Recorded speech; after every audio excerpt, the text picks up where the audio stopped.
During the trial, you had thousands and thousands of pages, and they're getting fed into a scanner. Every once in a while, the scanner would catch 2 pages. What you had was this little stack of 10 pages that got handed over separately. It was kind of like, oops, we missed these 10. The jury didn't have a complete picture. Those 10 pages never got added to the major index of the entirety of Scott's discovery. And it wasn't until our appellate attorneys were basically going through boxes, paper by paper by paper, that they came across these handwritten notes from the mailman.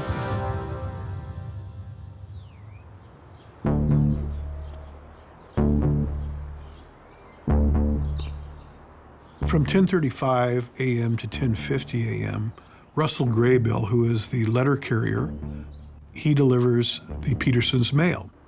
Mr. Graybill is able to determine the time period because he's required to actually scan his time into the computer during his route. At that point, Mr. Graybill noticed that the gate was open and that Mackenzie was not barking as he usually did. And as anyone who has a dog and a mailman knows, mailmen are very familiar with the dogs on their route. And Mr. Graybill was very familiar with Mackenzie.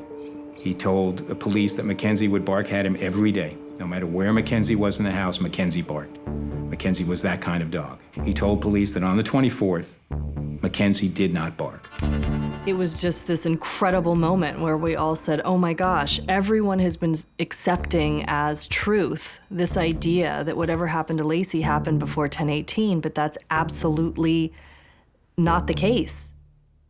Now, when Karen put the dog back, she shut the gate. 25 minutes later, Graybill is saying the gate is open. And Scott is at work, logged on the computer at his office. So who opened that gate? It's Laci that opened that gate. It couldn't be anybody else.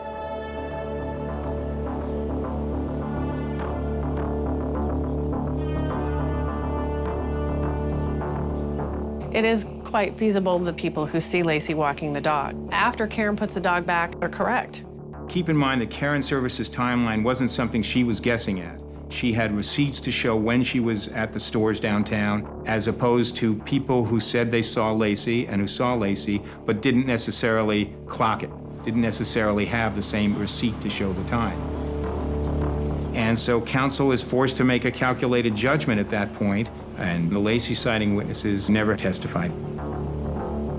Once you understand what Russell Graybill does to Karen Service's 10/18 figure, you realize that now the Laci sighting witnesses, there's a completely different perspective on them. They're not wrong, they're actually supported by Russell Graybill, and it all starts to fit together.